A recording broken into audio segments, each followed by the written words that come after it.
हुक्मरान सब बेचते थे, खून गया सब पीने में। तो राम मंदिर और बाबरी का मैं पक्ष न लेके आया हूँ, घायल भारत चीख रहा, मैं चीख सुनाने आया हूँ। हम सभी के चहेते और आप सभी को चाहने वाले परम आदरणीय मुख्य अतिथि जी, परम आदरणीय प्रधानाचार्य महोदय, शिक्षकगण, अभिभावकगण, मेरे प्यारे भाइयों और बहनों और सभी देशवासियों को मेरी तरफ से स्वतंत्रता दिवस की हार्दिक शुभकामनाएं। मेरा नाम आदर्श मौर्य है, मैं क्लास 9 में पढ़ता हूं। मैं आप सभी के सामने राष्ट्र निर्माण और देश प्रेम के बारे में कहने जा रहा हूं। अगर इसमें कुछ गलती होगी तो हमें क्षमा कीजिएगा। ना पूछो जमाने को कि क्या हमारी कहानी है, कि ना पूछो जमाने को कि क्या हमारी कहानी है। हमारी पहचान तो बस इतनी कि हम हिंदुस्तानी हैं। आजादी का असली मतलब वही समझ सकता है जिसने कभी गुलामी की हो।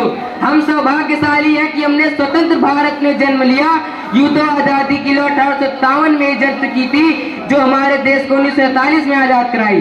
प्राचीन, मध्यकालीन और वर्तमान भारत के उदाहरणों से मैं स्पष्ट कराना चाहता हूँ कि जब हम फिरंगियों की फेरे में फंस गए थे तो रंग दे बसंती चोला के गवाद पर टोलों के टोले उमड़ाते थे और उनके इंकलाब जिंदाबाद और वंदे मातरम के नारों से खून में आ जाने वाला 5 डिग्री का तूफान अंग्रेजी शासन की जड़ें हिला देता था।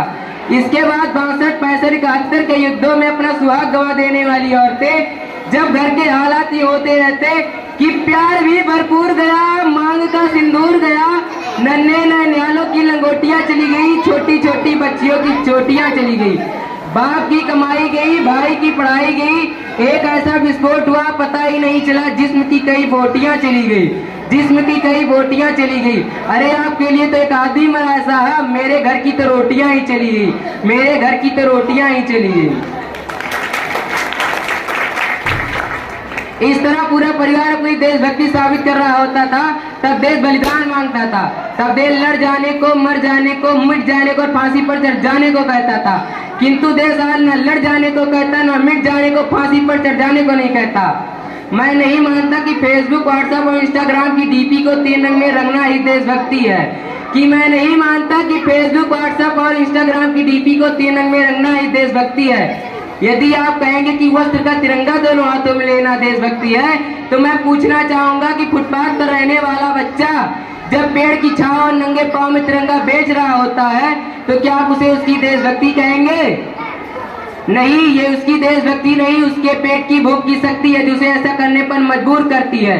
क्योंकि न वो मस्जिद को जानते हैं न शिवालियों को जानते हैं, क्योंकि न वो मस्जिद को जानते हैं न शिवालियों को जानते हैं। वो पेट के भूखे हैं साहब, केवल भोजन के निवालों को जानते हैं, केवल भोजन के निवालों को जानते हैं। अब मैं बता दूं, महिला सुरक्षा के मामले में आज भी हम चौथे बात पर आते हैं।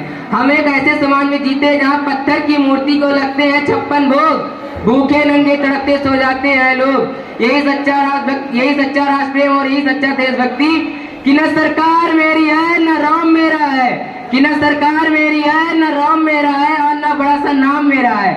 मुझे बस इतनी सी बात का गर्व है कि मैं हिंदुस्तान का हूँ और हिंदुस्तान मेरा है।